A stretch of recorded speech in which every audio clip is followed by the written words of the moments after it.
नमस्कार दोस्तों। सच्ची मानवता और दया क्या होती है?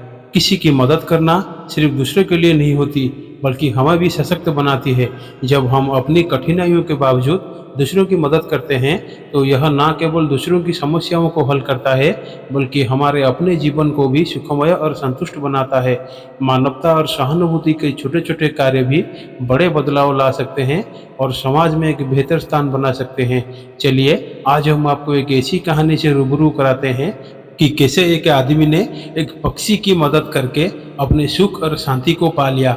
तो स्वागत है आप सबको हमारा stories of dreams Hindi YouTube channel पर, जहां हम आपके लिए लाते हैं मज़ेदार और अनसुनी कहानियों का खजाना।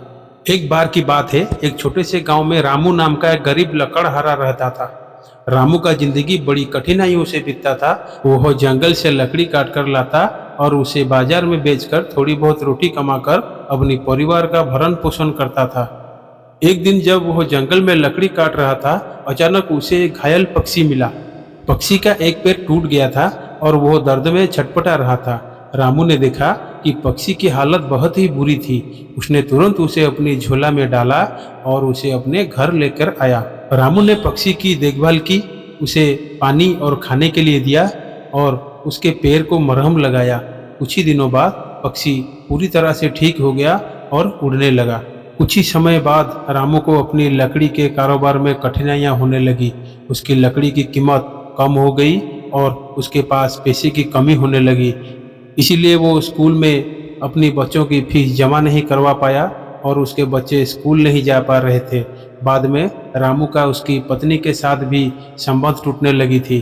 फिर भी रामू रोज उसके लकड़ियों को लेकर बाजार में कम दाम पर बेचने जाता था। वो हिम्मत नहीं हार रहा था। एक दिन जब वह बाजार में लकड़ी बेचने गया, तो उसने देखा कि लोग उसकी लकड़ी को बहुत ही सस्ते दाम पर खरीद रहे थे। रामू के पास इतनी क्षमता नहीं थी कि वह सब कुछ सस्ते दाम पर बेचे। फिर वो टूट गया और जंगल के रास्ते में घर लौटने लगा। जंगल में जब रामू लौट रहा था, तभी अचानक एक चमकदार पक्षी उसके सामने आया और खड़ा हो गया। वो वही पक्षी था जिसे रामू ने ठीक किया था। पक्षी ने अपनी चोंच में एक चमकदार सिक्का पकड़ा हुआ था और उसे रामू के पास डाल दिया। वो सिक्का बहुत ही मूल्यवान था और रामू को तुरंत समझ में आ गया कि वो उसकी मदद के लिए आया है। रामू ने पक्षी को धन्यवाद कहा और सिक्का लेके उसे बेचकर अपनी मुश्किलों को दूर किया। उस दिन के बाद उसकी जिंदगी बदल गई। अब उसके बच्चे स्कूल जाने लगे थे। पत्नी भी रामू का इज्जत करने लगी। रामू की जिंदगी में सब कुछ सही होने लगा था। उसने ना केवल अपनी समस्याओं का हल पाया, बल्कि उसे यह भी समझ में आया कि उसकी दया और मानवता ने उसे सही समय पर सहायता प्रदान की। रामू के जीवन में आए बदलाव के बाद उसकी स्थिति धीरे धीरे बेहतर होने लगी। वो अब जंगल से और भी अधिक लकड़ी लाने लगा और उसके लकड़ी की बिक्री अच्छी हो गई। रामू ने अपनी दया और मदद के लिए पक्षी को धन्यवाद देते हुए सोचा वो भी दूसरों की मदद करने की कोशिश करेगा, जैसे कि उसने पक्षी की मदद की थी। एक दिन गांव में एक बड़ा सूखा पड़ गया। गांव के कुएं सूख गए और फसलें नष्ट हो गई। लोग बहुत परेशान और चिंतित हो गए। रामू ने सोचा कि इस बार उसकी बारी है कि वो अपने गांव वालों की मदद करे। उसने अपने घर में बचा कर रखे हुए गेहूं और अनाज का बड़ा हिस्सा गांव के लोगों में बांटने का निर्णय लिया। गांव वालों ने देखा कि रामू ने अपनी कठिनाइयों को भुलाकर उनकी मदद की और वे सब उसकी सहायता से बहुत खुश और आभारी हो गए। रामू की दया और उदारता की चर्चा पूरे गांव में फैल गई।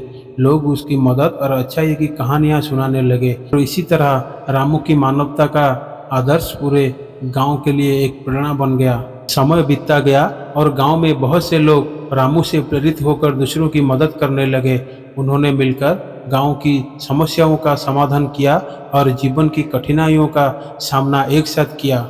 रामू ने यह सीखा कि सच्ची मानवता और दया केवल दूसरों के लिए नहीं होती, बल्कि यह खुद को भी सशक्त बनाती है।